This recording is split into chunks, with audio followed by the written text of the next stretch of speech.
രേഖ IPS, കേരളത്തിലെ ആദ്യ വനിതാ IPS ഉദ്യോഗസ്ഥ, ഒപ്പം തന്നെ കേരളത്തിലെ ആദ്യ വനിതാ DGP. എഴുത്തുകാരിയാണ്, പല മേഖലകളിൽ കഴിവ് തെളിയിച്ച ആളാണ്. നമസ്കാരം. പുതിയ പുസ്തകമായിട്ടാണ് ഷാർജയിലേക്ക് എത്തിയത്. പുസ്തകം അവിചാരിതമായി കൈ വന്നേ ഉള്ളൂ. ഞാനിവിടെ വരുന്നു എന്നറിഞ്ഞപ്പോൾ എൻ്റെ 2-3 സുഹൃത്തുക്കൾ ഇവിടുന്ന് പറഞ്ഞായിരുന്നു ബുക്കും കൂടെ കൊണ്ടുവരുമോ, കാരണം കേരളത്തിൽ നിന്ന് അത് ഷാർജയിലോട്ട് പോസ്റ്റൽ ചാർജസ് വളരെ ഹൈ ആണ്. അപ്പോൾ അതുകൊണ്ട് അവർക്ക് കൊടുക്കാനുള്ള ഒരു 2-3 പുസ്തകങ്ങൾ എൻ്റെ കയ്യിലുണ്ട്. ഈ ബലിബദ്ധം എന്താണ്? അതുകൊണ്ട് ചരിത്രത്തിലും അതുപോലെ തന്നെ കഥകൾ പുരാണങ്ങളും കേട്ടതാണ് എന്ന് പറഞ്ഞു കേട്ടിരുന്നു. അത് മഹാബലിയെക്കുറിച്ചുള്ള ഒരു വ്യത്യസ്ത കാഴ്ചപ്പാടാണ്. നമ്മുടെ മലയാളികൾക്ക് എന്ന് പറയുന്നത് ഒരു അവിഭാജ്യ ഘടകമാണല്ലോ ഓണം എന്ന് പറയുന്നത്. ഓണം ഒരു വികാരമാണ്. അപ്പോൾ ഓണത്തിന് നമ്മൾ മഹാബലിയെ വരവേൽക്കുന്നു എന്ന് പറഞ്ഞ് നമ്മൾ ഈ ചെയ്യുന്ന കാര്യങ്ങൾ മുഴുവൻ തെറ്റാണ്. മഹാബലി ഒരിക്കലും കേരളത്തിൽ വന്നിട്ടുമില്ല, ഭരിച്ചിട്ടുമില്ല എന്ന ഒരു തോന്നൽ എനിക്കുണ്ടായപ്പോൾ ഞാൻ അതിനെക്കുറിച്ച് കുറച്ച് ഗവേഷണം ചെയ്തു. ഇപ്പോൾ പുരാണങ്ങളും ഇതിഹാസങ്ങളും വേദങ്ങളും അങ്ങനെ കുറേ ഭാഗവതമൊക്കെ ഒരുപാട് വായിച്ചു, മഹാഭാരതം എല്ലാം വായിച്ചു. അപ്പോൾ അതിനകത്ത് മഹാബലിയുടെയും 5ാം അവതാരമായ വാമനൻ്റെയും കാര്യം പറയുന്നുണ്ട്. പക്ഷേ 6ാം അവതാരമായ പരശുരാമനാണ് കേരളം ഉണ്ടാക്കിയതെന്നും പറയുന്നുണ്ട്. അപ്പോൾ എങ്ങനെയാണ് 5ാം അവതാരം ചവിട്ടിത്താഴ്ത്തിയ മഹാബലി കേരളം ഭരിക്കുന്നത് യുഗങ്ങൾക്ക് മുമ്പ്? അതായത് ഈ മഹാബലി, വാമനൻ ഇതൊക്കെ കേരളത്തിൽ വിവാദങ്ങളായ സംഭവങ്ങളും കൂടിയാണ് അടുത്ത കാലത്ത് രാഷ്ട്രീയ മേഖലയിൽ. അങ്ങനെ ഒരു അപ്പോൾ അതുമായി ബന്ധപ്പെട്ട് അത് ഏതെങ്കിലും തരത്തിൽ സ്വാധീനിച്ചിട്ടുണ്ടോ? അല്ല, ആക്ച്വലി അങ്ങനെ ഒരു ചിന്ത എൻ്റെ മനസ്സിൽ കൂടെ പോയിട്ടില്ല. പക്ഷേ ഇതിൻ്റെ ഒരു നിരൂപണം വന്നപ്പോൾ, മാതൃഭൂമി ഓൺലൈനിലൂടെ ഒരു നിരൂപണം വന്നപ്പോൾ, ഇപ്പോഴത്തെ ഒരു രാഷ്ട്രീയ നേതാക്കന്മാരുടെ സ്വഭാവം നൂറ്റാണ്ടുകൾക്ക് മുമ്പ് കേരളം ഭരിച്ചിരുന്ന ഒരു രാജാവിനും കൂടെ ഉണ്ടായിരുന്നു എന്നുള്ള ഒരു പ്രതിഫലനം അതിൽ കൂടെ കണ്ടു. അപ്പോൾ അന്നത്തെ കേരളം ഭരിച്ചിരുന്ന ഒരു രാജാവ് മഹാബലിയുടെ ചരിതം അയാളുടെ കൈ കിട്ടുമ്പോൾ അതെങ്ങനെ വ്യാഖ്യാനിച്ച് മഹാബലി അയാളെപ്പോലെയാണ് എന്നുള്ള ചിന്തയിലും എൻ്റെ എൻ്റെ അപ്പൂപ്പനായിരുന്നു എന്നുള്ള ഒരു ചിന്തയൊക്കെ വെച്ചിട്ട് ഉണ്ടാക്കിയെടുത്ത ഒരു കഥയായിട്ടാണ് പറയുന്നത്. അതിപ്പോൾ മഹാബലിയുടെ കയ്യിലുണ്ടായിരുന്ന കുറേ ഒരു പേടകത്തിലുണ്ടായിരുന്ന കുറേ രത്നങ്ങളൊക്കെ അയാൾ എടുക്കുകയും ചെയ്തു. അപ്പോൾ അതൊരു ഇപ്പോഴത്തെ രാഷ്ട്രീയക്കാരുടെ പോലെ ആയിപ്പോയി എന്നുള്ള മട്ടിലൊരു നിരൂപണം വന്നപ്പോഴാണ് എനിക്ക് പോലും അത് സ്ട്രൈക്ക് ചെയ്യുന്നത്. അതൊന്നും മനസ്സിൽ വെച്ചുകൊണ്ടല്ല ഞാൻ എഴുതിയത്. താങ്കളിപ്പോൾ വിരമിച്ച ശേഷം പുസ്തകം മാത്രമല്ല രാഷ്ട്രീയ പ്രവർത്തനത്തിലേക്കുമൊക്കെ വഴിമാറുന്നുണ്ട്. എന്തുകൊണ്ടാണ് BJP? രാഷ്ട്രീയ പ്രവർത്തനം എന്ന് പറയാൻ പറ്റില്ല. എൻ്റെ BJPയോടുള്ള ഒരു ആശയപരമായിട്ടുള്ള യോജിപ്പ് അത് ഞാൻ പ്രകടിപ്പിച്ചതേ ഉള്ളൂ ഒരു മെമ്പർഷിപ്പ് എടുത്തുകൊണ്ട്. ആ സമയത്ത് ഒരു മെമ്പർഷിപ്പ് ക്യാമ്പയിൻ നടക്കുകയായിരുന്നു. അപ്പോൾ അവരെന്നോട് വന്ന് പല പ്രാവശ്യം ചോദിച്ചു. ഫോർ ദ പാസ്റ്റ് 10 years ഈ നമ്മുടെ കേന്ദ്രം അല്ലെങ്കിൽ ഭാരതം നടത്തുന്ന വികസന പ്രവർത്തനങ്ങളിൽ എനിക്ക് വളരെയധികം സന്തോഷവും അഭിമാനവും തോന്നിയിട്ടുണ്ട്. പല കാര്യങ്ങൾ വളരെ നല്ല രീതിയിൽ പോകുന്നു. അതേസമയം ചുരുങ്ങിക്കിടക്കുന്ന ഈ കേരളത്തിനകത്ത് നാൾക്ക് നാൾ താഴോട്ട് പോകുന്നു. ബാക്കി എല്ലാ സംസ്ഥാനങ്ങളും വളരെ വലുതായിട്ട് വികസിക്കുന്നു, ഒരുപാട് കാശ് കിട്ടുന്നു, ഭയങ്കര നല്ല ആൾക്കാരൊക്കെ സന്തോഷം, കോസ്റ്റ് ഓഫ് ലിവിങ് വളരെ കുറവ്. കേരളത്തിൽ ഭയങ്കര കഷ്ടം. അപ്പോൾ ഓരോ കാര്യം നോക്കുമ്പോഴാണ് കേരളം താഴോട്ട് പോയതെന്ന്. കാരണം എന്താ വെച്ചാൽ കേരളത്തിൽ ഇവിടെ കമ്മ്യൂണിസ്റ്റും കോൺഗ്രസുമേ ഉള്ളൂ. നമ്മൾ പറയുന്ന രാഷ്ട്രീയ BJPക്ക് ഒരു അംഗീകാരം കിട്ടാത്ത ഒരു സംസ്ഥാനമാണ് കേരളം. എത്ര നാളായിട്ടും ഇപ്പം ഇത്രയും നാളായിട്ടും BJP എന്ന് പറയുന്ന ഒരു പാർട്ടിയെ ഇരുകൈയും നീട്ടി സ്വീകരിക്കാൻ കേരളത്തിലെ പകുതി പോലും ജനങ്ങൾ തയ്യാറല്ല. കേരളം എൻ്റെ കാഴ്ചപ്പാടിൽ കേരളം എന്ന് പറയുന്നത് തുടങ്ങിയത് തന്നെ ഒരു കമ്മ്യൂണിസ്റ്റ് ഒരു സ്റ്റേറ്റായിട്ടാണ്. ആദ്യത്തെ സർക്കാർ കമ്മ്യൂണിസ്റ്റായിരുന്നു, എല്ലാ സാഹിത്യവും കമ്മ്യൂണിസ്റ്റാണ്, നാടകം കമ്മ്യൂണിസ്റ്റാണ്, KPSC നിങ്ങളെന്നെ കമ്മ്യൂണിസ്റ്റാക്കി എന്നുള്ള സിനിമകൾ, ആ സമയത്ത് ഇറങ്ങിയിട്ടുള്ള സിനിമകളെല്ലാം കമ്മ്യൂണിസ്റ്റാണ്. ആ സമയത്തെ ലിറ്ററേച്ചർ വായിച്ച് നോക്കിയിട്ടുണ്ടോ? മലയാളം സാഹിത്യം കമ്മ്യൂണിസ്റ്റ് സാഹിത്യമാണ് വളരെ വേരുപിടിച്ച് നിൽക്കുന്ന ഒരു സ്ഥലം. അപ്പോൾ അങ്ങനെയുള്ള ഒരു കമ്മ്യൂണിസ്റ്റ് പ്രസ്ഥാനം, ഒരു കാഡർ പൊളിറ്റിക്സ് എന്ന് പറഞ്ഞത് വല്ലാതെ അങ്ങ് വേരുപിടിച്ചു പോയി. അത് ഒരു ഭാഗത്ത്. മറുഭാഗത്ത് ഗാന്ധിജിയുടെ തത്വങ്ങളോട് വിശ്വസിച്ച് നിൽക്കുന്ന കോൺഗ്രസ്സുകാരുടെ ഒരു വലിയ സംഘവും കൂടെയുണ്ട്. അപ്പോൾ ഇത് രണ്ടും കൂടെ ഇങ്ങനെ കിടുപിടിച്ച് നിൽക്കുമ്പോൾ ഇതിനകത്ത് മൂന്നാമതൊരു പാർട്ടിക്ക് വളർന്നു വരാനായിട്ട് കുറച്ച് പ്രയാസവുമാണ്. ജനങ്ങളുടെ പൊതുവെ നമ്മൾ അച്ഛനമ്മമാർ പറയുന്ന അനുസരിച്ചല്ലേ കുട്ടികൾ വളരുകയുള്ളൂ. അപ്പം ആ കുട്ടികൾ വളർന്നു വരുന്ന കുട്ടികളുടെ ഇടയിൽ ഇതുപോലെയുള്ള RSSനോടുള്ള ശാഖകളിൽ പോകുന്ന അച്ഛനമ്മമാരില്ല, RSS മെൻറ്റാലിറ്റി ഉള്ളവരില്ല, BJPയുമായിട്ട് ചിന്തിക്കുന്ന ഹിന്ദുത്വം ചിന്തിക്കുന്നവരില്ല. അപ്പോൾ അങ്ങനെയുള്ള ഇതാകുമ്പോൾ ഹിന്ദു എന്ന് പറയുന്നത് വളരെ എല്ലാം അക്സെപ്റ്റ് ചെയ്യുന്ന ഒരു ഇതാണല്ലോ. ഇപ്പം ഞാൻ പറയുന്ന ഹിന്ദുക്കളിൽ പോലും കേരളത്തിലുള്ള ഹിന്ദുക്കളിൽ ഭൂരിഭാഗം പേരും കമ്മ്യൂണിസ്റ്റാണ്.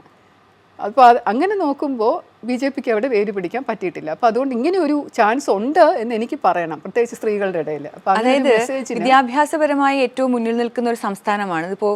ഉത്തർപ്രദേശിനെ നോക്കിയാലോ, അങ്ങനെ ഏത് സംസ്ഥാനത്തെ നോക്കിയാലും, ഗുജറാത്തിനെ നോക്കിയാലോ, അങ്ങനെ എന്ത് നോക്കിയാലും അതിന് മുൻപന്തിയിൽ നിൽക്കുന്ന ഒരു സംസ്ഥാനമാണ് കേരളം. അതിൽ മാമിന് സംശയമൊന്നുമില്ല. ഇല്ല. അങ്ങനെയുള്ളൊരു സ്ഥലത്ത് BJPക്ക് വളർന്നു വരാൻ പറ്റിയിട്ടില്ല എന്ന് പറയുന്നത് വിദ്യാഭ്യാസപരമായി മുന്നോട്ട് നിൽക്കുന്ന ആളുകൾ ഉള്ളത് കൊണ്ടാണ് എന്ന് പറഞ്ഞാൽ വിദ്യാഭ്യാസവും ഇതുമായിട്ട് യാതൊരു ബന്ധവുമില്ല. വിദ്യാഭ്യാസം എന്ന് പറയുന്ന രാഷ്ട്രീയത്തിന്റെ ഒരു ക്രൈറ്റീരിയ അല്ല. തിരിച്ചറിവല്ലേ കാര്യമാണ്. അതായത് അവർ ചെയ്യുന്നത് എന്തെങ്കിലും തരത്തിലുള്ള വർഗീയത ഉണ്ടായിട്ടുണ്ടെങ്കിൽ അത് തിരിച്ചറിയുന്നത്, വർഗീയ ധ്രുവീകരണമാണ് ഒരു പാർട്ടി നടത്തുന്നതെന്ന് തിരിച്ചറിഞ്ഞ് അവരെ മാറ്റി നിർത്തുന്നത്, അതൊരു പക്ഷേ കേരളത്തിന്റെ നല്ല ഒരു വശമായി കാണാൻ പറ്റില്ലേ? എന്ത് വർഗീയ ധ്രുവീകരണമാണ് നടത്തിയിട്ടുള്ളത്? ആര് തിരിച്ചറിയുന്നു? അത് പ്രൊജക്റ്റ് ചെയ്യുന്നത് പത്രക്കാർ, മീഡിയാസിനെ ബ്ലൈൻഡായിട്ട് വിശ്വസിക്കുന്നത് കൊണ്ട് കണ്ണുമടച്ച് പത്രക്കാർ, മുഖ്യധാരാ മാധ്യമങ്ങൾ പറയുന്നതെല്ലാം കേട്ട് അത് വിഴുങ്ങുന്ന ഈ ലിറ്ററേറ്റ് സമൂഹം എന്ന് പറയുന്നത് ഹൈലി ഡേഞ്ചറസ്, വളരെ ഡേഞ്ചറസ് ആണ്. അവർ സ്വതന്ത്രമായിട്ട് ചിന്തിക്കില്ല. സ്വതന്ത്രമായിട്ട് ചിന്തിക്കാൻ തുടങ്ങണം എന്നുണ്ടെങ്കിൽ മറ്റുള്ളവർ തരുന്ന ഇൻപുട്സിനെ ഒന്ന് വിശകലനം ചെയ്യണം. ഈ വർഗീയ ധ്രുവീകരണം എന്ന് പറയുന്നതിന് ഒരു തെളിവ് തരാമോ കേരളത്തിൽ നടന്നിട്ടുള്ള ഒരു തെളിവ്? കേരളത്തിലല്ല, കേരളത്തിൽ നടക്കില്ല. കാരണം എന്തുകൊണ്ടാ നമ്മൾ ഈ പറഞ്ഞ പോലെ ലിറ്ററേറ്റ് അല്ലേ, കേരളത്തിൽ നടക്കുന്നതിന് തെളിവ് തരേണ്ടതല്ലേ? അല്ല, കേരളത്തിൽ എന്തുകൊണ്ടാണ് BJP വേര് പിടിക്കാത്തത് അതിന്റെ ഉത്തരവായിട്ട് പറഞ്ഞ വർഗീയ ധ്രുവീകരണം മനസ്സിലാക്കുന്നത് കൊണ്ടാണ് അവർ ചെയ്യാത്തതെന്നാണല്ലോ മോള് പറഞ്ഞത്. അങ്ങനെ ഒരു എക്സാമ്പിൾ കേരളത്തിലില്ല. അപ്പോൾ അവരെന്താണ്, അവർ മറ്റിടത്ത് എവിടെയെങ്കിലും നടക്കുന്ന കാര്യങ്ങൾ വർഗീയ ധ്രുവീകരണമായിട്ട് ചിന്തിച്ചുകൊണ്ട്, മീഡിയകളെ വിശ്വസിച്ചുകൊണ്ട് അവരങ്ങനെ ചിന്തിക്കുന്നു. അവർ സ്വതന്ത്രമായിട്ട് ചിന്തിക്കുന്നില്ല, അവരതിനെ വിശകലനം ചെയ്യുന്നില്ല. അപ്പോൾ ഇത് ഇങ്ങനെയൊക്കെ പറയാം. അപ്പോൾ അതായത് BJPയിലേക്ക് പോയത് BJPയുടെ നല്ല വശങ്ങൾ മനസ്സിലാക്കിയിട്ടാണ്, സ്വതന്ത്രമായി ചിന്തിച്ചത് കൊണ്ടാണ്. അതെ, കേരളത്തിൽ വേര് പിടിക്കേണ്ടത് ഒരു BJPയുടെ ആവശ്യകതയാണ് എന്ന് തോന്നിയത് കൊണ്ടാണ് താങ്കളെ പോലെ ഒരാൾ അവിടേക്ക് പോയത്. എന്താണ് BJPയിൽ കാണുന്ന ഗുണങ്ങൾ എന്തൊക്കെയാണ്? കഴിഞ്ഞ 10 വർഷത്തെ ഒരു കറപ്ഷൻ ഇൻസിഡൻറ്റ് പറയാമോ? 10 വർഷത്തെ ഭരണത്തിന് ശേഷം വീണ്ടും പ്രധാനമന്ത്രിയായിട്ട് ഉയർന്നു വന്ന ഒരു വ്യക്തിയുടെ എന്തെങ്കിലും മോശവശങ്ങൾ പറയാൻ പറ്റുമോ? അതിന് പിണറായി വിജയൻ ഇപ്പൊ 2ാമത്തെ വർഷമാണ് മുഖ്യമന്ത്രിയായിരിക്കുന്നത്. പറഞ്ഞില്ലല്ലോ. അല്ല, അപ്പൊ അങ്ങനെയാണെങ്കിൽ LDF സർക്കാരിന് കുറ്റം ഉണ്ടാവില്ലല്ലോ. അല്ലെ, കറപ്ഷൻ പറയാമല്ലോ. നമുക്കിവിടെയുള്ള പ്രശ്നങ്ങൾ മുഴുവൻ എണ്ണമിട്ട് നിരത്തി പറഞ്ഞൂടെ? ED കേസുകൾ പറഞ്ഞൂടെ? CBI കേസുകൾ പറഞ്ഞൂടെ? എത്ര ED കേസുകൾ BJP നേതാക്കൾക്കെതിരെ എടുത്തിട്ടുണ്ട്? എനിക്കറിയില്ല, പറയൂ. അതാണ് പ്രശ്നം. എടുത്തിട്ടില്ല എന്നാണ് ഞാൻ പറയുന്നത്. അല്ല, ED എടുത്തിട്ടുള്ള 98% കേസുകളും പ്രതിപക്ഷ നേതാക്കൾക്കെതിരെയാണ്. അതിപ്പോ കോൺഗ്രസിനെതിരെയുണ്ട്, തൃണമൂൽ കോൺഗ്രസിനെതിരെയുണ്ട്, അതിന് മുമ്പ് BJP നേതാക്കന്മാർക്കെതിരെ എടുക്കായിരുന്നല്ലോ. എന്തുകൊണ്ട് എടുത്തില്ല? എന്തുകൊണ്ട് BJPക്കാരെടുത്ത്? ഞാൻ ചോദിക്കട്ടെ, BJPക്കാരിൽ ആരും തെറ്റ് ചെയ്യാതെ ഉണ്ടോ? ഇല്ല, അവരും തെറ്റ് ചെയ്തിട്ടുണ്ട്. പക്ഷേ ED എടുത്ത കേസുകളിൽ ഒന്നുകിൽ കുറ്റപത്രം പോലും പുറം ലോകം കണ്ടിട്ടില്ല. ശക്തമാകുന്നു എന്ന് കണ്ടാൽ അവരെ അടിച്ചൊതുക്കാനുള്ള ഏറ്റേക വഴിയായി ഉപയോഗിക്കുന്നത് ED ആണ്. ആ ED വരുമ്പോൾ സ്വാഭാവികമായി എത്ര പേരാണ് തൃണമൂൽ കോൺഗ്രസിൽ നിന്ന് AAPയിൽ നിന്നൊക്കെ BJPയിലേക്ക് ചേക്കേറിയവരുടെ എണ്ണം നോക്കൂ, അവരുടെ ബാക്ക്ഗ്രൗണ്ട് നോക്കൂ. ED കേസെടുക്കുന്നു, അവർ പോയി പാർട്ടിയിൽ ചേരുന്നു. അപ്പോൾ അത്തരത്തിൽ ED സംവിധാനങ്ങൾ ഉപയോഗിച്ച് ഞാൻ പറയാം, ഞാൻ BJPയിൽ ചേർന്ന് അംഗത്വം എടുത്തു എന്ന് പറഞ്ഞപ്പോൾ എനിക്കെതിരെ സോഷ്യൽ മീഡിയയിൽ വന്ന വലിയ പ്രചാരണങ്ങളിൽ ഒന്നായിരുന്നു ED പേടി എന്ന്. ഞാൻ EDയെ പേടിച്ചത് കൊണ്ടാണ് ഞാൻ BJPയിൽ അംഗത്വം എടുത്തതെന്ന് മോള് പറയുന്നത് പോലെ 10 പേര് പറഞ്ഞു. മുഖ്യധാരാ മാധ്യമങ്ങൾ ഏതെങ്കിലും പറഞ്ഞോ? ആരെങ്കിലും പറഞ്ഞു കാണും, അല്ലെങ്കിൽ മാധ്യമങ്ങൾ ആരും പറഞ്ഞില്ല. പക്ഷെ എനിക്കെതിരെ ഒരു ED കേസ് എന്നുള്ളതിന്റെ തെളിവ് കാണിക്കാൻ പറ്റുമോ? ED പേടി കൊണ്ടാണോ ഞാൻ BJP ചേർന്നതെന്നുള്ളതിനെ can you prove it? Can anybody prove it? അപ്പോൾ അതുപോലെ ഉള്ളൂ ഈ പറയുന്നത്. പേടിപ്പിക്കും, പോയി BJP ചേരും. വിഡ്ഢിത്തമല്ലേ അത്? ഞാൻ കേസെടുക്കും നിങ്ങൾക്കെതിരെ എന്ന് പറഞ്ഞ് BJP പേടിപ്പിച്ചത് കൊണ്ട് ആളുകൾ പോയി BJP ചേരുമോ? പിന്നെന്താ? Not at all. ആശയപരമായി അതാണ് പറയുന്നത്. ചില വിഡ്ഢികൾ ചെയ്യും, പക്ഷെ എന്തെങ്കിലും ചിന്തിക്കുന്നവർ ചെയ്യില്ല. വളരെ അങ്ങനെ വിഡ്ഢികളായി വന്ന് BJPയിൽ ചേർന്നവരും ഉണ്ട്. എനിക്കറിയില്ല, യു നെയിം വൺ. ഇപ്പോൾ താങ്കൾക്ക് മുന്നേ നടന്ന DGPമാർ 2 പേര് NDAയുടെ ഭാഗമാണ്. അവരുമായിട്ടൊക്കെ ഏതെങ്കിലും തരത്തിലുള്ള കോണ്ടാക്ട്സ് ഉണ്ടോ? വലുതായിട്ടില്ല. സെൻകുമാർ സാറിനെ ഇടയ്ക്ക് ഒരു പരിപാടിക്ക് കണ്ടു. താങ്കൾ BJP വേദികളിൽ സജീവമാവുകയാണ്? ഇല്ല, ഞാൻ പറഞ്ഞല്ലോ, ഞാൻ സജീവമാകുന്നില്ല. പാർട്ടി അംഗത്വം എടുത്തു എന്നുള്ളത് മാത്രമേ ഉള്ളൂ. ഞാൻ പ്രചരണത്തിനൊന്നും പോയില്ലല്ലോ. ഏതെങ്കിലും തരത്തിൽ മത്സരിക്കാനുള്ള ഒരു ഓഫർ വന്നാൽ നിഷേധിക്കുമോ? തീർച്ചയായിട്ടും. മത്സരരംഗത്തേക്ക് വരുന്നില്ല. എനിക്ക് പൊളിറ്റിക്സ് താല്പര്യമില്ല, എനിക്ക് രാഷ്ട്രീയം ചേരില്ല, എനിക്ക് അത്ര വലിയ തൊലിക്കെട്ടിയൊന്നുമില്ല. എനിക്ക് രാഷ്ട്രീയം എന്താണെന്ന് നല്ലപോലെ അറിയാം. രാഷ്ട്രീയത്തിൽ ഇറങ്ങണമെങ്കിൽ തൊലിക്കെട്ടി വേണം, നല്ലപോലെ. അത് പക്ഷേ പോലീസിന്റെ അത്രയും തൊലിക്കെട്ടി വേണോ? അതിനേക്കാളും റൈനോസറസിന്റെ വേണം, അതിനേക്കാളും വലിയ തൊലിക്കെട്ടി വേണം. പോലീസിലും വേണ്ട അത്രയും തൊലിക്കെട്ടി വേണ്ട.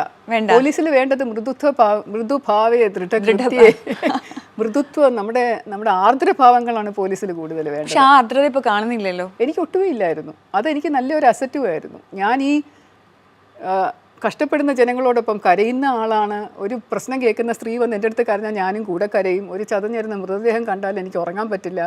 ആ ഒരു ആർദ്രതയുള്ള ഒരു വ്യക്തിയാണ് ഞാൻ പണ്ട് തൊട്ടേ. അതൊരിക്കലും പോലീസിൽ വന്നിട്ട് കല്ലുപോലുള്ള ഹൃദയമായിട്ടില്ല, മാറിയിട്ടില്ല.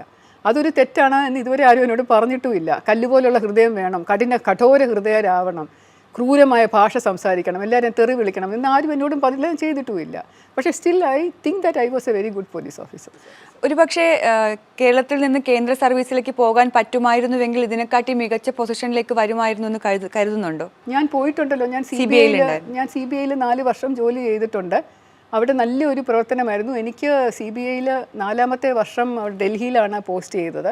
അവിടെ കുറച്ച് പ്രശ്നങ്ങൾ ഉണ്ടായിരുന്നതുകൊണ്ട് ഞാൻ പ്രിമച്വർ റിപ്പാട്രിയേഷൻ എടുത്ത് വരികയായിരുന്നു. അതിനുശേഷം പിന്നെ ഞാൻ സെൻട്രൽ ഗവൺമെൻറ്റിൽ പോകാനായിട്ടൊരു അപേക്ഷ കൊടുത്തിട്ടില്ല, താല്പര്യം പ്രകടിപ്പിച്ചിട്ടില്ല. കാരണം കേരളത്തിൽ ജോലി ചെയ്യുന്നതായിരുന്നു എനിക്കിഷ്ടം.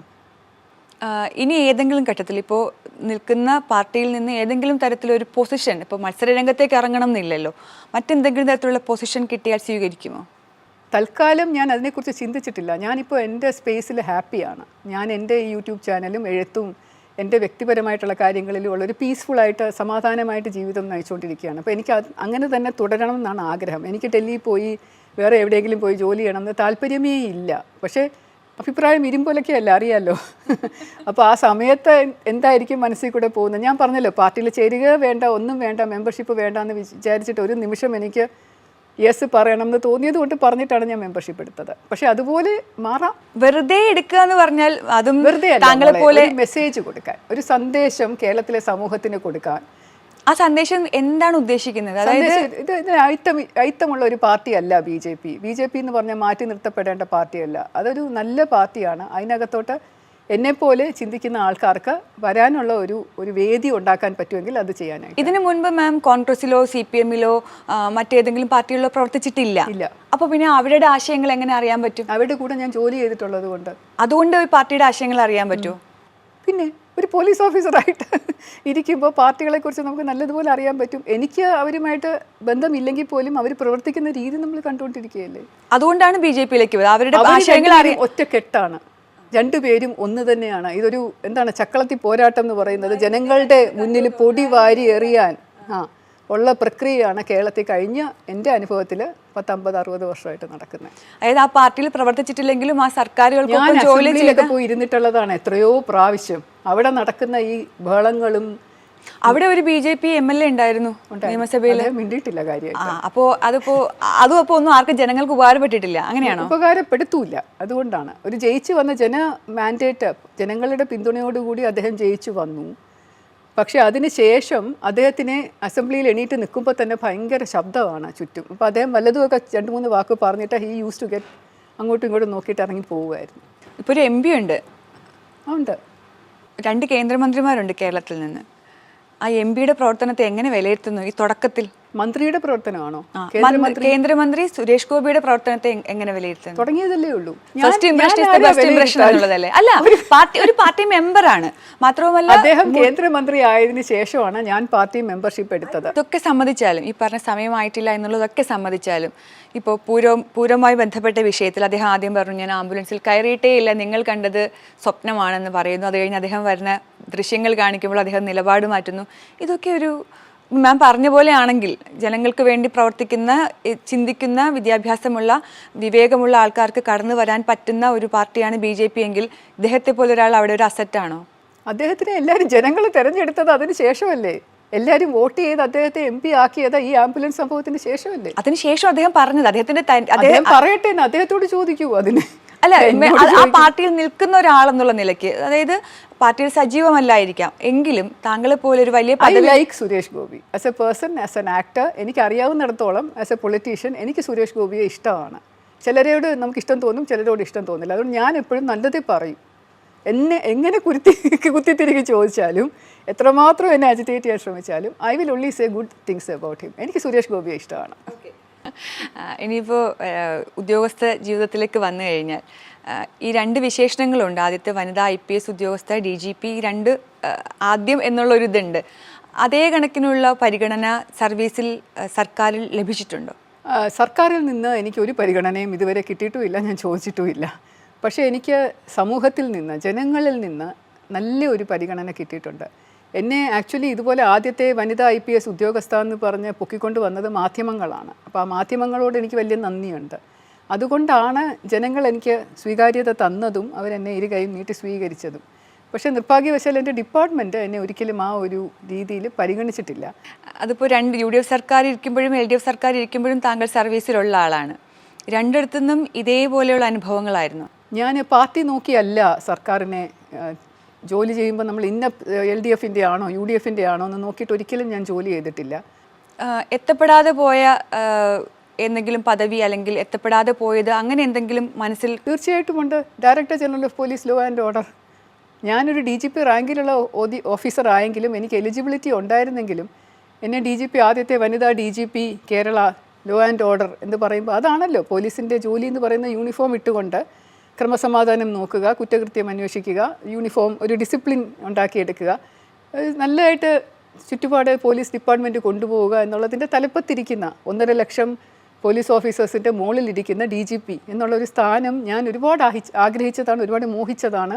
എന്തുകൊണ്ടാവാൻ കിട്ടാതെ പോയത്? സ്ത്രീ ആയതുകൊണ്ട് മാത്രമാണോ? അല്ല, സ്ത്രീ ആയതുകൊണ്ട് എനിക്ക് തരണമായിരുന്നു എന്നാണ് ഞാൻ പറയുന്നത്. എനിക്ക് കിട്ടാതെ പോയതിൻ്റെ കാരണം എന്നെക്കാളും പ്രായത്തിന് കുറവുള്ള എന്നെക്കാളും മാസങ്ങൾ ഇളയ 5 മാസം ഇളയുള്ള ഒരാളാണ് DGP ആയിട്ട് ഇരുന്നത്. അപ്പോൾ എന്നെക്കാളും സർവീസ് സീനിയോറിറ്റി ഉണ്ട്. അപ്പോൾ അദ്ദേഹം 4 വർഷം കഴിഞ്ഞിട്ടും DGP ആയിട്ട് തുടരുന്നു. അപ്പോൾ അദ്ദേഹം പോകും, സെൻട്രൽ ഡെപ്യൂട്ടേഷന് പോവുകയാണ്. ആ സമയത്ത് എന്നെ അവിടെ പോസ്റ്റ് ചെയ്യാം എന്നുള്ളൊരു വാഗ്ദാനം എനിക്ക് കിട്ടിയിരുന്നു. അത് CMൻ്റെ രാഷ്ട്രീയ ഒരു ഉപദേഷ്ടാവ് ഉണ്ടായിരുന്നു, പിന്നെ പോലീസിൻ്റെ തന്നെ ഒരു ഉപദേഷ്ടാവ് ഉണ്ടായിരുന്നു. ഇവരെല്ലാവരും എന്നോട് പറഞ്ഞിരുന്നു അദ്ദേഹം ഡെപ്യൂട്ടേഷന് പോകുമ്പോൾ അടുത്ത പോസ്റ്റ് അത് ശ്രീലേക്കാണ് വരുന്നത് എന്നുള്ളൊരു വാഗ്ദാനം ഉണ്ടായിരുന്നത്. അതും കൂടെ എനിക്ക് പ്രതീക്ഷ കുറച്ചും കൂടെ വലിയ തീ കൊളുത്തി എന്നൊക്കെ പറയല്ലേ, അതുപോലെ പൂത്തിരി കത്തിച്ചു. അത് പക്ഷേ കെട്ടുപോയത് അദ്ദേഹത്തിൻ്റെ ഡെപ്യൂട്ടേഷൻ ശരിയായില്ല. അദ്ദേഹം റിട്ടയർ ചെയ്യുന്നത് ഞാൻ റിട്ടയർ ചെയ്തതിന് ശേഷമായിരുന്നു. അപ്പോൾ അതുകൊണ്ട് എനിക്ക് ആ ചാൻസ് നഷ്ടപ്പെടുകയും. അല്ലാതെ മനഃപൂർവ്വമായിട്ടൊരു സംഭവം ഉണ്ടായതായി കരുതുന്നില്ല ആണെന്നാണ് എനിക്ക് തോന്നുന്നത്. മനഃപൂർവ്വം ചെയ്യേണ്ട കാര്യം എന്താ ഉള്ളതെന്ന് എനിക്ക് മനസ്സിലാവുന്നില്ല. കാരണം ഔദ്യോഗിക ജീവിതത്തിൽ എനിക്കെതിരെ വേറെ ഒരു പ്രശ്നവുമില്ല. എനിക്ക് 2 മെഡലുകൾ കിട്ടിയിട്ടുണ്ട്. പ്രസിഡൻറ്റിൻ്റെ മെറിറ്റോറിയസ് സർവീസ്, പിന്നെ ഡിസ്റ്റിങ്ക്വിഷ് സർവീസ് മെഡൽ കിട്ടിയിട്ടുണ്ട്. സർക്കാരിൻ്റെ തന്നെ മെഡൽ മെറിറ്റോറിയസ് സർവീസ് എൻട്രി കിട്ടിയിട്ടുണ്ട്. അപ്പോൾ അതുകൊണ്ട് സർവീസ് ത്രൂ ഔട്ട് ഞാൻ വളരെ നിഷ്പക്ഷമായിട്ടും സത്യസന്ധമായിട്ടും പ്രവർത്തിച്ച ഒരു ഓഫീസർ എന്നുള്ള നിലയിൽ അങ്ങനെ തഴയേണ്ട ഒരു കാര്യമില്ല. ഇപ്പോഴത്തെ പൂരം കലക്കൽ വിവാദമൊക്കെ വാർത്തകളിലൂടെ കേൾക്കുന്നുണ്ടാവും, അറിയുന്നുണ്ടാവും അല്ലേ? അങ്ങനെ ഒരു പോലീസ് ഉദ്യോഗസ്ഥൻ വിചാരിച്ചാൽ അങ്ങനെ മൊത്തത്തിൽ കലക്കാൻ പറ്റും എന്ന് ഒരു പോലീസ് ഉദ്യോഗസ്ഥ ആയിരുന്ന ആളെന്നുള്ള നിലയ്ക്ക് താങ്കൾ കരുതുന്നുണ്ടോ? തീർച്ചയായിട്ടും എന്തും കലക്കാം. പൂരം മാത്രമല്ല, പോലീസിൻ്റെ പവേഴ്സ് എന്ന് പറയുന്നത് വളരെ വലുതാണ്. ഒരു യൂണിഫോമിൻ്റെ പവർ അല്ലെങ്കിൽ നിയമം അനുശാസിക്കുന്ന പവർ, അതിനേക്കാളും ഉപരിയായിട്ട് ഭയങ്കര അധികാരമാണ് പോലീസിനുള്ളത്. അപ്പോൾ അധികാരം വെച്ചുകൊണ്ട് നമുക്ക് നല്ലതും ചെയ്യാം, മോശവും ചെയ്യാം. അപ്പോൾ നല്ലത് ചെയ്യുന്നതിന് വേണ്ടിയിട്ടാണ് ഈ അധികാരം കൊടുക്കുന്നതെങ്കിലും പലപ്പോഴും അത് ചില വ്യക്തി താല്പര്യങ്ങൾ കൊണ്ടോ അല്ലെങ്കിൽ ചില രാഷ്ട്രീയക്കാർ പറയുന്നത് കൊണ്ടോ അല്ലെങ്കിൽ ചില ഉന്നത തലത്തിലിരിക്കുന്നവർ സ്വാധീനിക്കുന്നത് കൊണ്ടോ അത് തെറ്റായിട്ട് ഉപയോഗിക്കുന്ന ഒരുപാട് സംഭവങ്ങൾ ഉണ്ടായിട്ടുണ്ട്. അതിലൊന്നാണ് ഇത്. ഈ പൂരം കലക്കലിൽ ആ ഉദ്യോഗസ്ഥന് മേലെ എവിടെ നിന്നെങ്കിലും സ്വാധീനം ഉണ്ടായിട്ടുണ്ട് എന്ന് കരുതാൻ തക്കവണ്ണം അങ്ങനെ എന്തെങ്കിലും അനുഭവം മുൻകാലങ്ങളിൽ താങ്കൾ തലപ്പത്തുണ്ടാകുമ്പോൾ ഉണ്ടായിട്ടുണ്ടോ? ഈ പർട്ടിക്കുലർ ഓഫീസറിനെ എനിക്ക് നല്ല വിശ്വാസമുണ്ട്. അദ്ദേഹം നല്ല ഓഫീസറായിട്ടാണ് ഞാൻ കരുതിയിരുന്നത്, ഇപ്പോഴും കരുതുന്നത്. അപ്പോൾ അദ്ദേഹത്തിൻ്റെ പേഴ്സണലായിട്ടുള്ള എന്തെങ്കിലും കാര്യം കൊണ്ടാണെന്ന് എനിക്ക് തോന്നുന്നില്ല. പക്ഷേ ഇതുപോലെയുള്ള സംഭവങ്ങൾ ഉണ്ടാകുമ്പോൾ നമുക്കറിയാം അതിൻ്റെ പുറകിൽ ആരാണ് ചരട് വലിക്കുന്നത് എന്നുള്ളത്. അതായത് താങ്കൾ പറയുന്നത് ഈ പൂരം കലക്കലുമായി ബന്ധപ്പെട്ട് ഈ ഉയർന്ന ഉദ്യോഗസ്ഥൻ അദ്ദേഹത്തിന്മേൽ മറ്റൊരു സമ്മർദ്ദം ആയിരിക്കാം. എനിക്കത് കൃത്യമായിട്ട് അറിയില്ല, കാരണം ഞാൻ എപ്പോഴേക്കും റിട്ടയർ ചെയ്തല്ലോ. പക്ഷേ പഴയ സംഭവങ്ങളുടെ പശ്ചാത്തലത്തിൽ എൻ്റെ സംശയം ഇതാണ്. അതുകൊണ്ടായിരിക്കാം അദ്ദേഹം അത് ചെയ്തത്. രാഷ്ട്രീയ ഇടപെടലായിരിക്കാം അത്. ആയിരിക്കാനാണ് സാധ്യത. കാരണം ഒരു ഇലക്ഷനൊക്കെ വരുമായിരുന്നല്ലോ ആ സമയത്ത്. ആരായിരിക്കാം അങ്ങനെയാണെങ്കിൽ? ഭരണകക്ഷിയാണോ, പ്രതിപക്ഷമാണോ, അതോ ഇവിടെ സീറ്റ് നേടാൻ ശ്രമിച്ചവരാണോ? ആരായിരിക്കാം അതിന് പിന്നിൽ നിന്ന് താങ്കൾ? അത് ഞാൻ പറയുന്നത് ശരിയല്ല, കാരണം എൻ്റെ ഒരു അഭിപ്രായമായിട്ട് മാറും. അത് പിന്നീട് അതൊരു വിവാദമായേക്കാം. കൃത്യമായിട്ട് അതിനെപ്പറ്റി അറിയാവുന്നവർ ഇതിനെപ്പറ്റി പറയുമോയെന്നും എനിക്കറിയില്ല. അപ്പോൾ അതുകൊണ്ട് നമുക്ക് അഭ്യൂഹങ്ങൾ നടത്താനേ പറ്റുള്ളൂ.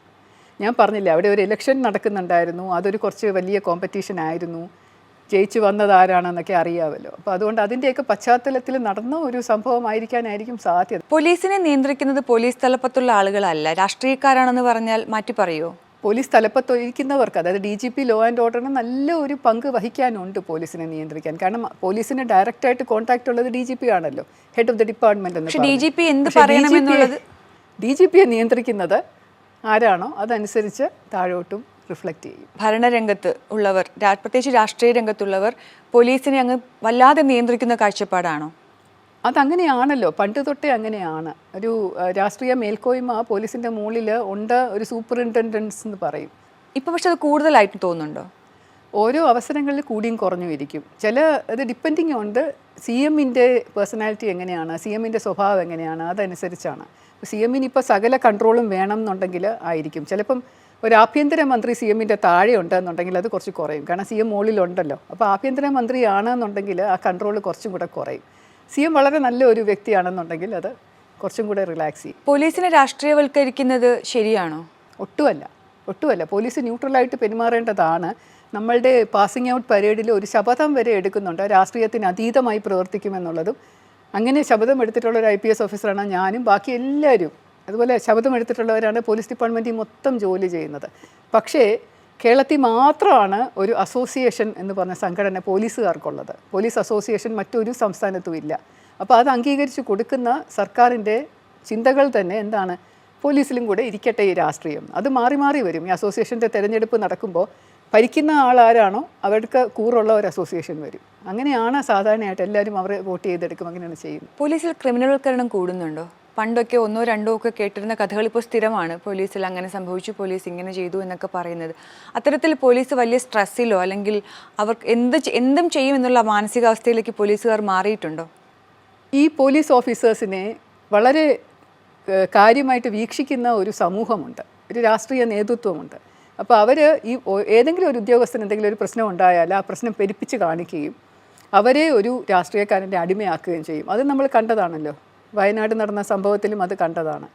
അങ്ങനെ ആ പ്രശ്നത്തിന് അടിമയായി ഞാൻ ആജീവനാന്തം, എന്നെ ഒന്ന് രക്ഷപ്പെടുത്തണം, ഞാൻ ആജീവനാന്തം അങ്ങ് പറയുന്നതെല്ലാം ചെയ്തോളാം എന്ന് പറഞ്ഞിരിക്കുന്നവരെ കൊണ്ട് പല കാര്യങ്ങൾ ചെയ്യിക്കാൻ എളുപ്പമാണ്. അപ്പോൾ അങ്ങനെയാണ് ഈ ക്രിമിനൽ വൽക്കരണം എന്ന് പറയുന്നത്.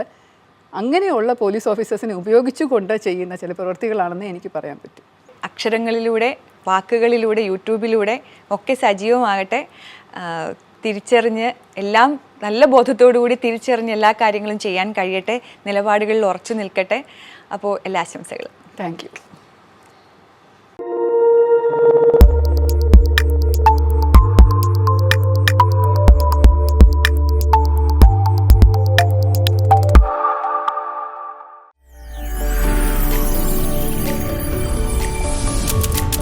NTV UAE to the world.